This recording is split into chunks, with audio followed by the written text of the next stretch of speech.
যারা বলবে চার মাযহাব, আমি বলে যাচ্ছি, যদি কেউ বলে হানাফি, শাফি, মালিকি, হাম্বলি এই মাযহাবগুলো মানা শিরক, সে কাফের হয়ে যাবে। দলিল দলিল মাযহাব মানা গুনাহের কাজ, জরুরি কেন?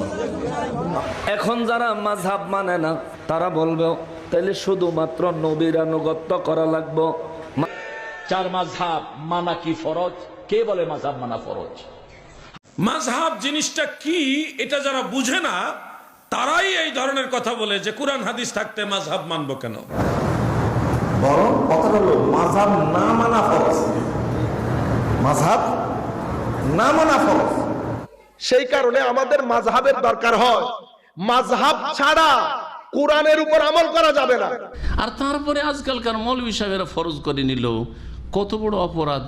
এটা কি আল্লাহকে বাদ দিয়ে রব বানানো নয়? ওয়ালা ইয়াত্তাখিযা বাযুনা বাযান আরবাবা মিন দুনিল্লাহ। হ্যাঁ, যারা আমার এই ভিডিওটি দেখছেন দেশে ও প্রবাসে সবাইকে আন্তরিক মোবারকবাদ। দর্শক শ্রোতা, আসলে ইসলামে মাযহাব মানার কতটুকু গুরুত্ব রয়েছে? আসলে কি আপনাকে মাযহাব অনুসরণ করতে হবে কোনো ইমামের? আর মাযহাব যদি না মানেন তাহলে কি আপনি কি কাফের হয়ে যাবেন? আবার মাযহাব মানলে আপনি শিরিক করে ফেললেন। দর্শক শ্রোতা, এই বিষয় নিয়ে আলেমদের মধ্যে অনেক তর্ক বিতর্ক রয়েছে। তবে এই বিষয়ে আজকে আপনাদেরকে চূড়ান্ত বিষয়গুলো তুলে ধরার চেষ্টা করব যে আসলে মাযহাবের কতটুকু গুরুত্ব ইসলামে কোরআন হাদিস মতে দলিল রয়েছে। দর্শক শ্রোতা, কথা না বাড়িয়ে চলুন প্রথমে দেখে আসি আহলে হাদিস নামধারী মাযহাবী নামধারী আলেমরা এই মাযহাব নিয়ে কি বলে। চার মাযহাব মানা কি ফরজ? কে বলে মাযহাব মানা ফরজ? হাদিস মানা ফরজ। বিশ্বনবী নামাজ যেভাবে পড়েছেন সেটা মানা ফরজ, ঠিক কিনা? আল্লাহ বলেছেন নামাজ পড়ো, কিন্তু ফজর 2 রাকাত, রুকু সেজদা এগুলো শিখিয়েছেন মুহাম্মদ সাল্লাল্লাহু আলাইহি ওয়াসাল্লাম। বিশ্বনবীকে মানা ফরজ কে করেছেন? মাযহাব মানা জরুরি কি না? মাযহাব মানা গুনাহের কাজ, জরুরি কেন? আপনি যদি বলেন যে আমি ইমাম আবু হানিফাকে মানি, আর আল্লাহ যদি বিচারের মাঠে ইমাম আবু হানিফাকে বলেন যে তুমি কি কাউকে মানতে বলেছিলে, তখন ইমাম আবু হানিফা রাহিমাহুল্লাহ যদি বলেন না না না না না আমি কাউকে মানতে বলিনি, তখন আপনার কি হবে? মাথায় কিছু আছে? খবরদার নয়, কোনো মাযহাব মানবেন না। এই ছিঁড়া ফাটা মুফতি যারা হচ্ছে, এরা মানুষকে এমনভাবে পথভ্রষ্ট করছে যে মাযহাব মানা ফরজ, নামাজ পড়া ফরজ না। ফরজ কি? মাযহাব মানা ফরজ। ইমাম আবু হানিফাকে মানা ফরজ, ইমাম শাফিকে মানা ফরজ। তা বাবা ফরজ করলো কে? এই কথা বললে আর উত্তর দেয় না। ফরজকে নিজে নিজে করে নিলে হয়? ফরজ বিধান ফরজ করার মালিক হলেন আল্লাহ এবং মুহাম্মদ সাল্লাল্লাহু আলাইহি ওয়াসাল্লাম। তুমি ফরজ করার আগে এই মাযহাব মানা ফরজ, এটা একটা টাটকা জাজল্য ঐতিহাসিক এবং চূড়ান্ত শ্রেষ্ঠ মিথ্যা কথা একটা। বরং কথা হলো মাযহাব না মানা ফরজ, মাযহাব না মানা ফরজ। মযহাব 4th শতাব্দীতে আসলো, 4th শতাব্দী, এখন 1400 বছর চলছে, তাই না? তার মানে মযহাবের বয়স 1050 প্রায়, 1000-এর ওপর একটু গেছে, তাই না? মযহাবের বয়স হচ্ছে 1050 আর রাসূলুল্লাহ সাল্লাল্লাহু আলাইহি সাল্লামের জামানা, সাহাবায়ে কেরামের জামানা হচ্ছে 1438 হিজরি, এখন 1438 হিজরি। তাহলে ইসলামের স্বর্ণ যুগে মযহাবের নামগন্ধ ছিল না। তারপরেও যদি মযহাব মানা ফরজ করে দেন, আল্লাহ ফরজ করলেন না, রাসূল সাল্লাল্লাহু আলাইহি ওয়াসাল্লাম ফরজ করলেন না, 1,24,000-এর কাছাকাছি কোনো সাহাবী ফরজ বললেন না, কোনো তাবেঈ ফরজ বললেন না, আর কোনো 4 ইমামের কোনো ইমাম ফরজ বললেন না, ইমাম বুখারী, মুসলিম, আবু দাউদ, নাসাঈ তারাও ফরজ কোনো জায়গায় কোনো কিতাবে বললেন না। আর তারপরে আজকালকার মৌলভী সাহেবেরা ফরজ করে নিল, কত বড় অপরাধ! এটা কি আল্লাহকে বাদ দিয়ে রব বানানো নয়? ওয়ালা ইয়াত্তাখিযা বাযুনা বাযান আরবাবা মিন দুনিল্লাহ। হ্যাঁ, এটা কি ইত্তাখাযু আহবারাহুম ওয়া রুহবানাহুম আরবাবা মিন দুনিল্লাহ নয়? সূরা তওবাতে বলা হয়েছে তারা তাদের পুরোহিতদেরকে, তাদের ধর্মগুরুদেরকে আল্লাহকে বাদ দিয়ে বিধানদাতা বানিয়ে ফেলেছে, যে ব্যাস অমুক সাহেবের কথা শুধু মানতে হবে। দর্শক শ্রোতা, আপনারা দেখতে পেয়েছেন মাযহাবী এবং কি আহলে হাদিসের আলেমরা তারা বলেন যে মাযহাব মানা যাবে না। ইমাম আবু হানিফা বলেন আর হাম্বলি বলেন কাউকে মানা যাবে না। একমাত্র কোরআন হাদিস মানা যাবে, মাযহাব মানলে নাকি শিরিক হবে এবং কি মাযহাব না মানা ফরজ, এই ধরনের কথা বলেছেন। দর্শক শ্রোতা, আসলে তাদের যে কথাগুলো বলেছেন এই কথাগুলো যে তাদের মিথ্যা এবং কি বানোয়াট কথা, সেই বিষয়ে দলিল দিয়েছেন আহলে সুন্নাত ওয়াল জামাতের উলামায়ে কেরাম। তারা কোন দলিলের ভিত্তিতে মাযহাব অনুসরণ করে সেই বিষয়গুলো তুলে ধরার চেষ্টা করেছেন। চলুন দেখে আসি।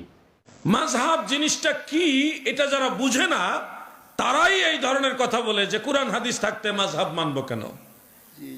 আমি আপনাদেরকে বলছি আজকে মাযহাব কি এটা জানার দরকার আছে কিনা আপনাদের। মাযহাব শব্দটা আরবি, যার বাংলা অর্থ হলো পথ ও মত, এটা শাব্দিক অর্থ। আর ব্যাখ্যামূলক অর্থ হলো পবিত্র কুরআন ও রাসূল পাকের সকল হাদিস সমূহ গবেষণা করে তাহকিক করে নবীর যে তরিকা, নবীর যে পথ, নবীজির যে মত, ওটাকে বলা হয় মাযহাব। ধরেন ইমাম আবু হানিফা অসংখ্য হাদিস গবেষণা করে আপনি নামাজ কিভাবে শুরু করবেন, কেবলামুখী হইতে হবে, এটার দলিল বাইর করছে, বাইর করে কেবলামুখী হওয়া ফরজ এটা বলছে। এরপরে ধরেন আপনাকে কানের লতি পর্যন্ত হাত তোলার যত হাদিস আছে সব হাদিস পড়ে তারপরে উনি মাসালা দিছে আপনারা নামাজে তাকবীরে তাহরিমার সময় কানের লতির মধ্যে হাত তুলতে পারবেন।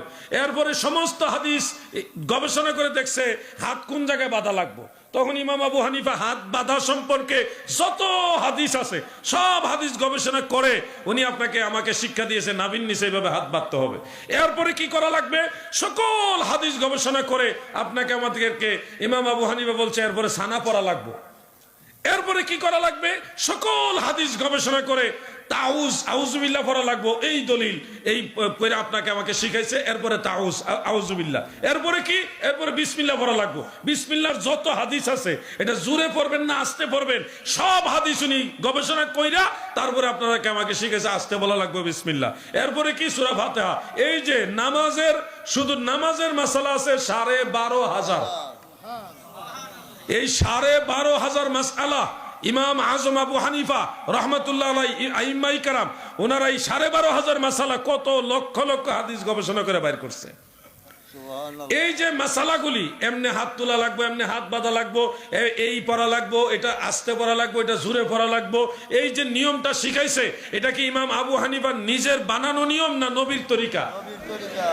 ওই যে কোরআন হাদিস গবেষণা করে নবীর যে পথ, নবীর যে মত, নবীর যে তরিকা দেখাইছেন এটাকে বলা হয় মাযহাব। এখন আপনারা বলেন কোরআন হাদিসের গবেষণার নবীর তরিকা আপনাদের দরকার আছে না নাই? তাহলে তো মাযহাব তো এটাই। যারা বলতেছেন কোরআন হাদিস থাকতে মাযহাব মানবো কেন, ও ভাই আপনি কি নিজে কোরআন হাদিস থেকে মাসালা বের করছেন না কারো বই পড়ে নামাজ পড়ছেন? কারো না কারো বই পড়ে অনুবাদ পড়ে তারপরে আপনি নামাজ পড়তেছেন, এরপরে বলতেছেন কোন ইমাম মাযহাব লাগবে না। আমি আপনাকে একটা উদাহরণ দিতে পারি। আমাদের এলাকায় একজন শায়েখ বলছিলেন এক ছোট্ট এক মসজিদে জুম্মার দিন ওয়াজ করতে গিয়ে বলতেছে কোন ইমাম লাগবে না, কোন তরিকা লাগবে না, কোন মাযহাব লাগবে না, আমরা সরাসরি কোরআন মানবো, সহিহ হাদিস মানবো। তখন একজন যুবক, সে বিচক্ষণ জ্ঞানী যুবক, সে বলল ঠিক, আমরা কোরআন মানবো, সরাসরি সহিহ হাদিস মানবো, আপনাকেও মানবো না। উনি বললেন আমাকে কেন মানবেন না, আমি তো কোরআন ও সহিহ হাদিসের কথাই বলি।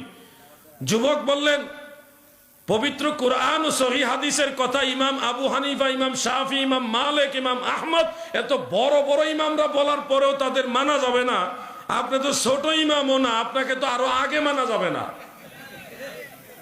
যুবকের প্রশ্নের উত্তর ঠিক আছে কিনা ভাই? একটু ধৈর্য ধরো, জীবনে বহুত বিরোধিতা করছো, আল্লাহর কোরআন থেকে তোমার মনের ভুল ব্যাখ্যাগুলোর একটা সমাধান নিয়ে যাওয়া। সূরা নিসা 83 নম্বর আয়াত। সূরা নিসা কোরআন শরীফের সিরিয়ালের 4 নম্বর সূরা। এই সূরা নিসা 83 নম্বর আয়াতে আমার রব্বুল ইজ্জত কয় ইয়া আইয়ুহাল্লাযীনা আমানু, ও ঈমানদারের দলেরা রে, আতিউল্লাহ, তোমরা আমি আল্লাহর আনুগত্য করো, ওয়া আতিউর রাসূলা, এবং তোমরা আমার রাসূলের আনুগত্য করো, ওয়া উলিল আমরি মিনকুম, তোমাদের মধ্যে যারা ইসলামী শরীয়তের জ্ঞানে অতিমাত্রায় জ্ঞানী বিশেষজ্ঞ, আল্লাহ কয় তোমরা তাদের আনুগত্য করো। জোরে কোন সুবহানাল্লাহ। কিও সূরা নিসা দিয়ে আস্তে আস্তে মাযহাবের ইমামগো দিকে যাইতেছে, ঠিক কিনা বলে? ভাই তুমি কোথায় আছো? মাযহাব মানো না। আরে কেডা কইছে তুমি মাযহাব মানো না? তুমি মুখে যতই কও আমি মাযহাব মানি না, তুমি যেই হুজুরের কথা হইন না এই কথা কইছো, তুমি তো ওই হুজুরের মানো, ঠিক না? তুমি যে কোনো এক আলেমের কথা শুনলেই তো তুমি এটা কইছো বলে হ আমিও মাযহাব মানি না। তো তুমি মাযহাবের ইমামে আজমকে মানলা না, কিন্তু যেই হুজুরের কথা শুন না তুমি মাযহাবের ইমামকে বাদ দিলা, তুমি তো ওই হুজুরে মানলা। তো তোমার এই হুজুরের তেনে ইমামে আজম আবু হানিফা রাহমাতুল্লাহ আলাইহিকে মানা কি মন্দ না ভালো? এটা কি মন্দ হয় না ভালো হয়? এটুক বুঝো না ভাই, এটা বুঝতে হবে। সেই কারণে আমাদের মাযহাবের দরকার হয়। মাযহাব ছাড়া কোরআনের উপর আমল করা যাবে না সামগ্রিকভাবে। ইন্নাল্লাহ ইয়া'মুরু, এখন প্রথম শব্দ আমর। এখন আমর আরবির মধ্যে আবশ্যক হয়, ইখতিয়ারিও হয়। এখানে কি হয়েছে এটা কে বুঝাবে আমাকে?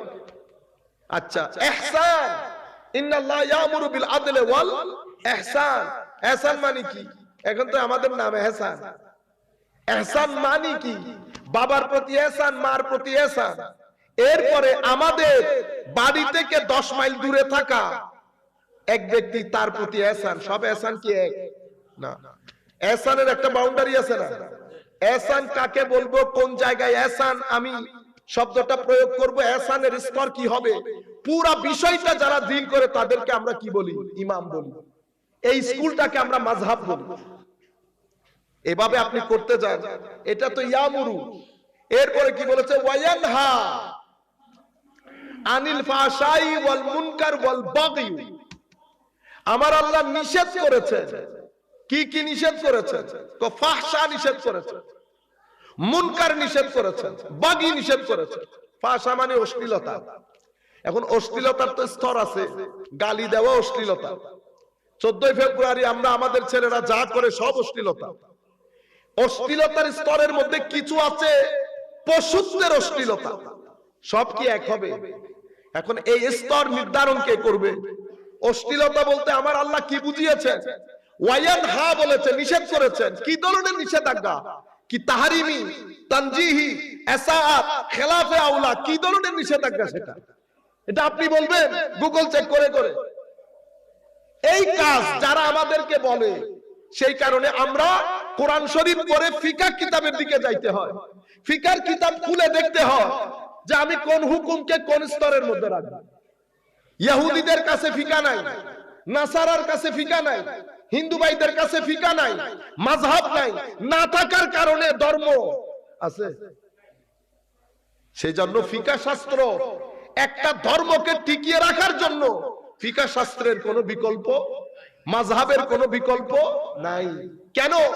কারণ আমাদের এখানে 30 বছর আগে মিষ্টির দোকান ছিল না? তো 30 বছর আগে মিষ্টির দোকান, সেই দোকান থেকে এখন কে মিষ্টি কিনে? আমাদের চট্টগ্রামের মধ্যে চমক, মিষ্টি মুখ, এগুলা মিষ্টির দোকান। এখন যদি কাউকে কেউ পিটায়, এই দোকানে ঢুকার জন্য ঢুকবে না। কেন? কারণ মিষ্টি মুখের দোকানের মধ্যে আপডেট ভার্সন আস্তে আস্তে আস্তে আস্তে এখন আমরা মিঠাই ওয়েল ফুডে চলে গেছি। সেই কারণে ওই দোকানগুলো বন্ধ করে দিতে হয়েছে। ওই দোকানগুলো তো যাদের ধর্মের মধ্যে মিষ্টি মেলার আপডেট হয় নাই, তারা দোকান বন্ধ করে দিতে হয়েছে। যেভাবে ইহুদি, যেভাবে অন্যান্য ধর্মের লোক। আমার ধর্মের মধ্যে কি হয়েছে? সামনের দিকে গেছে মিষ্টি, মিষ্টির বাইরে যাইতে পারে নাই তো মিষ্টি। কিন্তু আপনি সময়ের চাহিদা অনুযায়ী স্বাদের মধ্যে আমি কি করেছি? পরিবর্তন এনেছি। মিষ্টি রয়ে গেছে কিন্তু পরিবর্তন এসেছে। আমাদের মূল জিনিস কোরআন সুন্নাহ, কিন্তু সময় পরিবর্তন হচ্ছে, জায়গা পরিবর্তন হচ্ছে, সংস্কৃতি পরিবর্তন হচ্ছে, সামগ্রিকভাবে মানুষের চিন্তা চেতনায় পরিবর্তন আসছে। পরিবর্তনীয় সময়ের মধ্যে কিছু আলেম নিজেদের ব্যাখ্যা বিশ্লেষণের মাধ্যমে কোরআন সুন্নতের যে স্রোত সেটাকে জারি রেখেছে। সেই কারণে আমার ধর্ম আগে যেমন ছিল এখনো তেমন পুরানো হয় নাই। কার কারণে পুরানো হয় নাই? আলেমদের কারণে, মাযহাবের কারণে, ফুকাহায়ে মিল্লাতের কারণে। মাযহাব মানা কি শিরিক? মাযহাব মানা শিরিক নয়, বরং মাযহাব মানা ওয়াজিব। যারা বলবে চার মাযহাব, আমি বলে যাচ্ছি, যদি কেউ বলে হানাফি, শাফি, মালিকি, হাম্বলি এই মাযহাবগুলো মানা শিরক, সে কাফের হয়ে যাবে। দলিল আব্দুল হাই লখনবী ফিরিঙ্গি মাহাল্লি ফাতাওয়া মাজমুয়া 128 পৃষ্ঠায় লিখেছেন। এই আব্দুল হাই লখনবী ফিরিঙ্গি কে? লামাযহাবীদের বলে দে, তোমাদের দাদা ওস্তাদ জারিনিয়া করো ফালাফালি নাসির উদ্দিন আলবানী, উনি একটা কিতাব লেখছেন সিফাতু সালাতিন নবী সাল্লাল্লাহু আলাইহি সাল্লাম, রাসূলুল্লাহর নামাজ কিরকম ছিল। এই কিতাবটা খুলে দেখবা, প্রথম পৃষ্ঠার নিচেই তোমাদের দাদা ওস্তাদ লামাযহাবীদের, আহলে হাদিসদের, সালাফিদের নাসির উদ্দিন আলবানী দলিলটা দিয়েছেন আব্দুল হাই লখনবীর। সেই আব্দুল হাই লখনবী ফিরিঙ্গি মাহাল্লি, তিনি ফাতাওয়া মাজমুয়াতে তার ফতোয়া এসেছে 128 পৃষ্ঠায়। যদি কেউ হানাফি, শাফি, মালিকি, হাম্বলি চারো মাযহাবকে একসাথে গালি দেয়, ইমামদেরকে পথভ্রষ্ট বলে, বা এই চার মাযহাব মানা শিরক বলে, সে কাফের হয়ে যাবে। তাহলে মাযহাব মানা ওয়াজিব। মাযহাব মানা কি? দলিল এই কোরআনে আল্লাহ বলেছেন, ওয়া আতিউল্লাহ ওয়া আতিউর রাসূলা ওয়া উলিল আমরি মিনকুম। আল্লাহর আনুগত্য করো, মুহাম্মদ সাল্লাল্লাহু আলাইহি ওয়াসাল্লামের আনুগত্য করো, এবং মুহাম্মদ সাল্লাল্লাহু আলাইহি ওয়াসাল্লামের উম্মতের মধ্যে যারা উলিল আমার তাদের আনুগত্য করো। এই উলিল আমার কারা? ইমাম বুখারীর উস্তাদ ইমাম দারিমি, ওনার সংকলিত হাদিসের কিতাব সুনান দারিমি 2 খণ্ডে। প্রথম খণ্ড মক্কা মুকাররমার ছাপা 49 পৃষ্ঠা, পরিচ্ছেদের নাম বাবুল ইক্তেদা বিল উলামা, আলেমদের অনুসরণের পরিচ্ছেদ। বুখারীর উস্তাদ, বুখারীর আগে যে হাদিসের কিতাব দারিমি, প্রথম খণ্ডে 49 পৃষ্ঠায় বাবুল ইক্তেদা বিল উলামা, এই পরিচ্ছেদে এই আয়াতের ব্যাখ্যায় বলেছেন, ওয়া আতিউল্লাহ ওয়া আতিউর রাসূলা ওয়া উলিল আমরি মিনকুম, আই উলিল ইলমে ওয়াল ফিকহে। আল্লাহ রসুলের উম্মতের মধ্যে যারা ইলম ও ফিকহের অধিকারী তাদের আনুগত্যকে আল্লাহ ওয়াজিব করছেন। আমরা ব্যক্তি আবু হানিফার অনুসরণ করি না, তার মাযহাব মানে মানি, তার ফিকহ তার ইজতিহাদের অনুসরণ করি। তাহলে এই দৃষ্টিতে মাযহাব মানা কি হইল? আর ওরা বলতেছে কি? শিরক। বলতেছে কি? এদের সাথে আমি এখন আমার নাম শুনলে আর কাছে আসে না লামাযহাবীরা। আগে অনেক আসতো, তারপরে পাসারি খাইতো, ভাগতো। এখন নূর নবী মুহাম্মদ সাল্লাল্লাহু আলাইহি ওয়াসাল্লামের ওসিলায় এই পাপি বান্দার নামটা শুনলে এগুলো আপনার ডুমুরের ফুল নাই, আর খবর নাই। এখন তো আল্লাহ দিলে আমার ছাত্ররা তৈরি হয়ে গেছে, ওয়াজ করতেছে, বহস করতেছে, ফতুয়া দিচ্ছে। আলহামদুলিল্লাহ বলেন। দর্শক শ্রোতা, আপনারা দেখতে পেয়েছেন আহলে সুন্নাত ওয়াল জামাতের উলামা কিরাম তারা কিন্তু মাযহাব মানার বিষয়ে অনেক বিষয়ে কথা বলেছেন, এবং কি ইনায়েতুল্লাহ আব্বাসী সাহেব কিন্তু বলেছেন যে মাযহাব মানা ওয়াজিব, এটা ফরজ না বা নফল না, এটা ওয়াজিব। আর যদি কেউ না মানে তাহলে সে কাফের হয়ে যাবে। যদি কেউ বলে যে মাযহাব মানা শিরিক, তাহলে সে কাফের হয়ে যাবে। দর্শক শ্রোতা, আসলে আপনাকে মাযহাব মানতে হবে, কোনো না কোনো অনুসারী হতে হবে। সেখানে আপনি ইমাম হাম্বলির হন, ইমাম শাফির হন, বা ইমাম মালিকি, যারই অনুসারী হন, আপনাকে হতে হবে। আসলে মাযহাবের মধ্যেই সব হাদিস এবং কি মাসাইলগুলো তুলে ধরা হয়েছে, এই বিষয়টি তুলে ধরেছেন। দর্শক শ্রোতা, তবে আজকের এই ভিডিওটি এ পর্যন্তই। ভিডিওটি ভালো লাগলে অবশ্যই লাইক, কমেন্ট, শেয়ার করবেন এবং কি চ্যানেলটি সাবস্ক্রাইব করবেন। আল্লাহ হাফেজ।